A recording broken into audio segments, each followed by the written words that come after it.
పురాతన భారతదేశ చరిత్రలో ఆస్ట్రానమీ, ఆస్ట్రాలజీ, మ్యాథమెటిక్స్, ఫిజిక్స్ గురించి ఈ ప్రపంచం మేలుకోకముందే భారతదేశ ప్రాచీన శాస్త్రవేత్తలు, మునులు ఎటువంటి పరికరాలు లేని రోజుల్లోనే ఎన్నో ప్రయోగాలు, ఆవిష్కరణలు పూర్తి చేశారు. కానీ దౌర్భాగ్యమైన విషయం ఏంటంటే పాశ్చాత్య దేశాలు మన మునులు రాసిన పురాణాలని, గ్రంథాలని, ఆవిష్కరణలని దొంగిలించి నిజానికి ముసుగు వేసి జ్ఞానాన్ని వాళ్ళ భాషలోకి అనువదించి రంగులు మార్చి వాటిపై వాళ్ళ పేర్లని అలంకరించుకొని ఘనత దక్కించుకున్నారు. అవేంటో తెలుసుకోవాల్సిన బాధ్యత మనందరిది. ఇప్పుడున్న మోడ్రన్ సైన్స్ కన్నా ముందే ఎన్నో విషయాలు మన పురాణాల్లో ఉన్నాయా?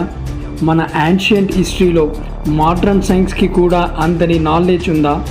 మనకి ఇప్పుడున్న సైన్స్ థియరీస్ అన్నీ ముందే పురాణాల్లో ఎలా ఉన్నాయి అన్న విషయాలు ఈ ఎపిసోడ్లో తెలుసుకుందాం. తెలుసుకునే ముందు ఫనీస్ క్రియేటివ్ వాల్ ఛానల్ని సబ్స్క్రైబ్ చేసుకోండి. లేటెస్ట్ అప్డేట్స్ కోసం పక్కనే ఉన్న బెల్ ఐకాన్ని యాక్టివేట్ చేసుకోండి. యుగ సహస్ర యోజన పరుబాను లీలియో తాహి మధుర ఫలజాను. ఇది తులసీదాస్ రాసిన హనుమాన్ చాలీస్లోని ఒక శ్లోకం. ఇక్కడ ఒక యుగం అంటే 12,000 ఇయర్స్, సహస్రం అంటే 1000, యోజన అంటే 8 మైల్స్. యుగ సహస్ర యోజన అంటే 12,000 years into 1000 into 8 miles equal to 96 crore miles. 1 మైల్కి 1.6 kilometres అనుకుంటే 96 crores ఇంటూ 1.6 చేస్తే 153 మిలియన్ కిలోమీటర్స్ వస్తుంది. అంటే హనుమంతుడు సూర్యుణ్ణి ఒక పండు అనుకొని దాన్ని తినటానికి ఇన్ని కిలోమీటర్స్ ట్రావెల్ చేశాడు అని ఈ శ్లోకంలో చెప్పారు. ప్రస్తుతం అమెరికాలోని నాసా భూమికి సూర్యుడికి దాదాపుగా ఇంతే దూరం ఉంది అని నిర్ధారించింది. ఇది కల్పించింది కాదు, ఖచ్చితమైన శాస్త్రీయ తూకం అని తేలింది. Solar system. ఇప్పుడున్న సోలార్ సిస్టమ్ మోడల్ని 16th సెంచరీలో నికోలస్ కోపర్నికస్ ప్రపోజ్ చేశాడు. కానీ ఋగ్వేదాలో దీని గురించి ఏం చెప్పారంటే భూమికి ఎటువంటి కాళ్ళు చేతులు లేకున్నా కానీ అది సూర్యుడి చుట్టూ తిరుగుతూ ఉంటుందని. అందుకే మన నవగ్రహాల్లో చూసుకుంటే సూర్యుడు మధ్యలో ఉండి చుట్టూ మిగతా గ్రహాలు ఉంటాయి. అంటే కొన్ని వేల సంవత్సరాల ముందు నుంచే భారతదేశంలో ఆస్ట్రాలజీని ఫాలో అవుతూ వస్తున్నారు. మనకి మూన్ నుంచి ఎటువంటి లైట్ రాదు అని, కేవలం అది సన్ నుంచి వచ్చే రిఫ్లెక్షన్ అని తెలుసు. కానీ మోడ్రన్ సైంటిస్ట్ కన్నా ముందే దీని గురించి ఋగ్వేదలో చెప్పారు. స్పీడ్ ఆఫ్ లైట్ గురించి ఋగ్వేదలో ఉన్న ఒక శ్లోకంలో సాయన్న అనే ఋషి చెప్పింది ఏంటంటే లైట్ హాఫ్ మినిట్లో 2202 యోజనాలు ట్రావెల్ చేస్తుంది అని. దీన్ని క్యాలిక్యులేట్ చేస్తే మనకి వచ్చే speed of light equals to 29,09,000 kilometres per second. So ఇప్పుడున్న మోడ్రన్ సైన్స్ ప్రూవ్ చేసిన దాని ప్రకారం speed of light equals to 3 lakh kilometre per second. Just 1% error అంతే. బిగ్ బ్యాంగ్ థియరీ ప్రకారం యూనివర్స్ అనేది ఒక చిన్న పాయింట్ నుంచి ఎక్స్పాండ్ అయ్యింది. ఋగ్వేదాలో దీని గురించి ఎక్స్ప్లెయిన్ చేసింది ఏంటంటే యూనివర్స్ అంటే హిరణ్య గర్భ, గోల్డెన్ వూంబ్ నుంచి వచ్చింది అని.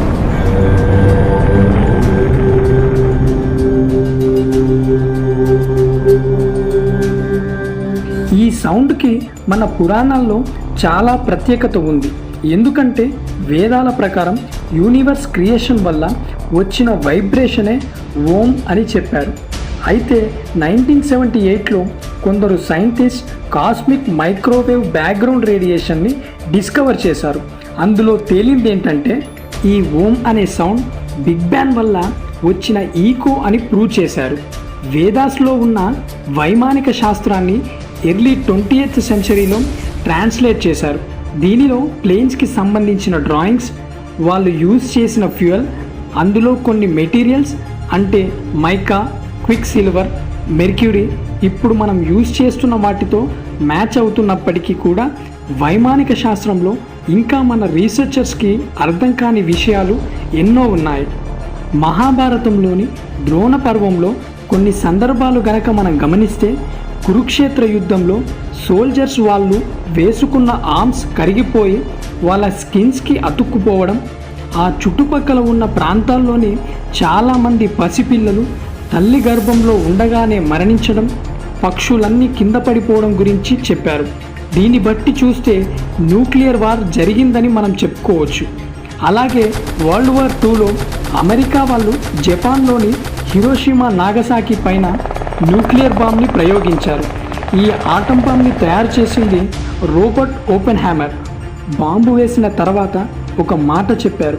అది మన భగవద్గీతలోని 11వ అధ్యాయం 32వ శ్లోకం. Now I am become death, the destroyer of the world. నేను ప్రపంచాన్ని అంతం చేయగల మృత్యువునయ్యాను అని. ఇంకొక ఆశ్చర్యం కలిగించే విషయం ఏంటంటే ఈ రోబర్ట్ ఓపెన్హైమర్ ఒక సాంస్క్రిట్ స్కాలర్. ఇతను భగవద్గీతని అధ్యయనం చేసినవాడు. ఆల్బర్ట్ ఐన్స్టైన్ యొక్క టైమ్ ఈజ్ రిలేటివ్ అనే థియరీలో ఆయన ఇద్దరి వ్యక్తుల వేరియబుల్స్ డిఫరెంట్గా ఉన్నప్పుడు ఆ ఇద్దరి వ్యక్తుల టైం కూడా డిఫరెంట్గా ఉంటుంది అని చెప్పాడు. అయితే ఈ టైం రిలేటివ్ అనేది మన పురాణాల్లో కూడా చూడొచ్చు. అది కాకర్ణి అనే రాజు తనకున్న శక్తులతో తన కూతురు రేవతితో కలిసి బ్రహ్మదేవుణ్ణి కలవడానికి బ్రహ్మలోకానికి వెళ్తాడు. అక్కడ బ్రహ్మదేవుడి కోసం కాసేపు వెయిట్ చేస్తారు. బ్రహ్మదేవుడు రాగానే కాకర్ణి తన కూతురు రేవతికి తగిన వరుడు ఎవరో చెప్పమని కోరుతాడు. అప్పుడు బ్రహ్మదేవుడు, నువ్వు నా కోసం ఎదురు చూసిన సమయంలో భూమి మీద 27 చతుర్యుగాలు గడిచిపోయాయి అని చెప్తాడు. ఒక్క చతుర్యుగం అంటే 43,20,000 సంవత్సరాలు గడిచిపోయాయి అని. ప్రస్తుతం రేవతికి తగిన వరుడు బలరాముడు అని చెప్పి పంపిస్తాడు. దీన్ని బట్టి చూస్తే ఐన్స్టైన్ కన్నా ముందే టైమ్ ఈజ్ రిలేటివ్ అనే థియరీ మన పురాణాల్లో ఉంది. అంటే ప్రతి ఆవిష్కరణకి, ప్రతి ప్రయోగానికి పునాదులు వేసింది భారతదేశ పురాణాలు, శాస్త్రవేత్తలు, మునులు, వాళ్ళు రాసిన గ్రంథాలు అని మనం చెప్పుకోవచ్చు. ఇప్పుడు భారతదేశ ప్రాచీన శాస్త్రవేత్తలు, మునులు, వారి ప్రయోగాలు, ఆవిష్కరణలు ఏంటో తెలుసుకుందాం. ఆర్యభట్ట. జీరోని కనిపెట్టింది ఆర్యభట్ట అని మనందరికీ తెలుసు. జీరో లేకపోతే ఈ ప్రపంచం మరోలా ఉండేది. ఇదే కాకుండా ఆయన ఇంకా ఎన్నో కాంట్రిబ్యూషన్స్ చేశాడు. పై వాల్యూని క్యాలిక్యులేట్ చేసింది ఎవరు అనగానే గ్రీక్ మ్యాథమెటిషియన్ అయిన ఆర్చిమెడిస్ అని మనందరికీ తెలుసు. కానీ దీనికన్నా ఎన్నో సంవత్సరాల ముందే ఆర్యభట్ట పై వాల్యూని 3.1416 4th డెసిమల్ దాకా పర్ఫెక్ట్గా ప్రూవ్ చేశాడు. ఇప్పుడున్న సైంటిస్ట్ ఎర్త్ సర్కంఫరెన్స్ని మెజర్ చేస్తే 40,075 కిలోమీటర్స్ అని తెలిసింది. కానీ ఏ టెక్నాలజీ లేని రోజుల్లోనే ఆర్యభట్ట ఎర్త్ సర్కంఫరెన్స్ని 39,376 కిలోమీటర్స్ అని చెప్పాడు. Just 1% error. అంతేకాకుండా 1 డేకి 23 hours 56 minutes 41 seconds అని, ఇంకా ఎర్త్ సన్ చుట్టూ ఎలక్ట్రికల్ ఆర్బిట్లో తిరుగుతుందని ఆయన ఎప్పుడో చెప్పాడు. తాను రాసిన ఆర్యభట్టీయం అనే గ్రంథంలో units of time, మెన్సురేషన్స్, area of squares, cubes, position of planets, solar eclipse, lunar eclipse, day and nights గురించి స్పష్టంగా వివరించాడు. అగస్త్యుడు. బ్యాటరీ.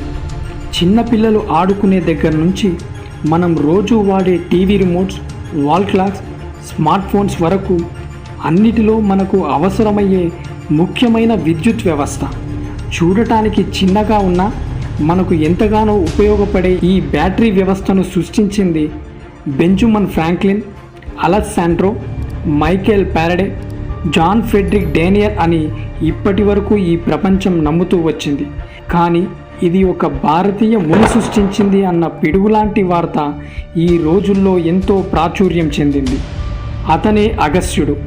ఆయన రాసిన అగస్త్య సంహితలోని ఒక వివరణ ప్రకారం విద్యుత్ శక్తి పునరుత్పత్తి కారక, అంటే energy can neither be created Nar destroyed అన్న ఆంగ్ల సిద్ధాంతం ప్రకారం ఒక మట్టి కుండలో రాగి పలక, పరమాణుల సమూహం అంటే సల్ఫిడ్ అయన్, ఎసిడ్ సమూహం అంటే జింక్ అమాల్గం, రంపపు పొడి, సాడస్ట్, వీటితో సాంప్రదాయపు విద్యుత్ శక్తి సూక్ష్మ ఉత్పన్న కేంద్రాన్ని అంటే బ్యాటరీని కొన్ని వేల సంవత్సరాల ముందే అగస్త్యుడు కనుగొన్నాడు.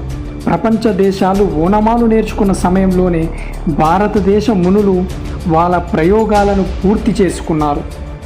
భాస్కరాచార్యులు న్యూటన్ 1665 ఏడీలో ఒక స్టూపిడ్ యాపిల్ కథతో గ్రావిటేషన్ని ప్రూవ్ చేసిన విషయం మనందరికీ తెలుసు. కానీ గ్రావిటీని కనుగొన్న మొట్టమొదటి వ్యక్తి న్యూటన్ కాదు. 1150 ఏడీలోనే భాస్కరాచార్యులు తను రాసిన సిద్ధాంత శిరోమణి అనే పుస్తకంలో గ్రావిటేషనల్ థియరీ, భూమాకర్షణ శక్తి గురించి రాశాడు. భూమికి ఉండే ఒక శక్తి వల్ల వస్తువులు భూమి మీద తిరుగుతాయని, దానివల్ల భూమి చుట్టూ చంద్రుడు, సూర్యుడు చుట్టూ భూమి ఇంకా మిగతా గ్రహాలు తిరుగుతాయని ఆయన తన పుస్తకంలో వివరంగా రాశాడు. సౌర్య వ్యవస్థ, సోలార్ సిస్టమ్ని 1609 ఏడీలో ఫస్ట్ డిస్కవర్ చేసింది గెలీలియో అని మాత్రమే మనకు తెలుసు. పుస్తకాలలో కూడా అదే ఉంది. కానీ భాస్కరాచార్యుడు సౌర్య వ్యవస్థ గురించి, ఖగోళ శాస్త్రం గురించి ఎప్పుడో చెప్పాడు. ఈ ఖగోళ శాస్త్రం వేల సంవత్సరాల నుండి భారతీయులు అనుసరిస్తూ వస్తున్నారు. ఇప్పుడున్న మోడర్న్ సైన్స్, అడ్వాన్స్ టెక్నాలజీతో భూమి సూర్యుడు చుట్టూ తిరగడానికి 365 డేస్ పడుతుంది అని చెప్పారు. దీనిని ఆర్బిటరీ పీరియడ్ అంటారు. దీనిని భాస్కరాచార్యులు ఎన్ని రోజులు పడుతుందో క్యాలిక్యులేట్ చేశారు. ఈ రెండు మెజర్మెంట్స్కి కేవలం 2.5 minutes మాత్రమే తేడా. ఎటువంటి ఇన్స్ట్రుమెంట్స్ లేకుండా తన క్యాలిక్యులేషన్స్తో భాస్కరాచార్యులు ఇంత ఖచ్చితంగా లెక్క కట్టి చెప్పారు.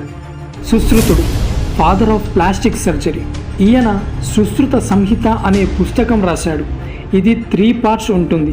దీనిలో ఆయన 300 surgical procedures, 120 surgical instruments, 1120 diseases, injuries, ఇంకా 700 మెడికల్ హర్బ్స్ గురించి చెప్పాడు. మనం ఈరోజు చేసే సిజేరియన్ ఆపరేషన్కి ప్రాచుర్యాన్ని తెచ్చింది ఈయనే. విరిగిన ఎముకలను సరిచేయడం, కళ్ళకి శస్త్రచికిత్స చేయడం, అలాగే శస్త్రచికిత్సకు ముందు రోగికి మత్తుమందు తాగించి నాడి వ్యవస్థను స్తబ్దిపరచడం కూడా సుశ్రుతుడు కనుగొన్నదే. అందుకే అనస్థీషియాకి పితామహుడయ్యాడు. ఆయన సూత్రాలు పునాదులయ్యాయి. క్రీస్తు శకం 8వ శతాబ్దంలో సుశ్రుత సంహిత అనే గ్రంథం అరబిక్ భాషలో ప్రైడ్ ఆఫ్ ఇండియా, కితాబ్ షాగాన్ ఏ హిందీ, కితాబ్ ఈ సుశ్రుత్ అన్న పేరుతో తర్జుమా అయ్యింది. సందాంశ యంత్ర పేరుతో సుశ్రుతుడు ఆనాడు 111 వైద్య పరికరాల గురించి చెప్పాడు. వాటిని పాశ్చాత్య దేశాలు అనేక రకాలుగా మార్పులు చేసి ఈనాడు సర్జికల్ ఇన్స్ట్రుమెంట్స్గా వాడుతున్నారు. చరకుడు, father of medicine, father of Ayurveda. ఆయుర్వేదం అనే ప్రత్యేక వైద్య విధానాన్ని ప్రపంచానికి అందించిన భారతీయ వైజ్ఞానికుడు చరకుడు. తన జ్ఞానద్వీపంతో ఏ వైద్యుడైతే రోగి శరీరంలోకి ప్రవేశించి రోగ లక్షణాలని అధ్యయనం చేయలేడో ఆ వైద్యుడు అసలు వైద్య రంగానికే పనికిరాడు అని ఘాటైన ప్రకటన చేశాడు. చరకుడు రచించిన వైద్య గ్రంథం చరక సంహిత ఈనాటికి మనకు ప్రామాణికంగానే ఉంది. దీన్ని ఆధారంగానే ఈనాడు వైద్య పరికరాలు అందుబాటులోకి వచ్చాయి. జీర్ణ ప్రక్రియ, పిండాభివృద్ధి, మానవ శరీర నిర్మాణం, జీవన చర్యలన్నిటి గురించి చెప్పాడు. ఇంకా గర్భంలోని శిశువు లైంగికత గురించి, చెవిటివారు అవిటివారు పుట్టినప్పుడు ఆ లోపాలు తల్లిదండ్రులవు కాదని, పిండ నిర్మాణంలోని లోపాలని మొట్టమొదటిసారిగా ఈ ప్రపంచానికి చెప్పాడు. చరకుడు మానవ శరీరాన్ని పూర్తిగా అధ్యయనం చేశాడు. నోటి పండ్లను కూడా ఎముకల జాబితాలో చేర్చి శరీరంలో సుమారుగా 360 ఎముకలు ఉంటాయని నిర్ధారించాడు.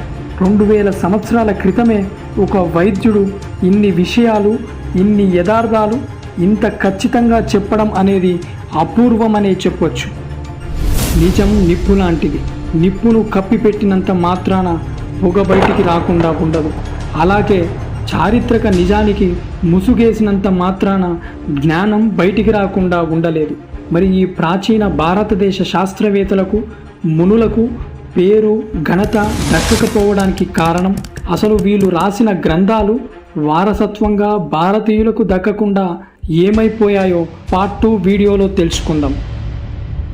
ఇలాంటి మరిన్ని ఇంట్రెస్టింగ్ వీడియోస్ కోసం మా ఛానల్ని సబ్స్క్రైబ్ చేసుకోండి. ఈ వీడియో మీకు నచ్చినట్టయితే లైక్ చేయండి, షేర్ చేయండి, మీ విలువైన అభిప్రాయాలను కామెంట్ రూపంలో తెలియచేయండి. జై హింద్.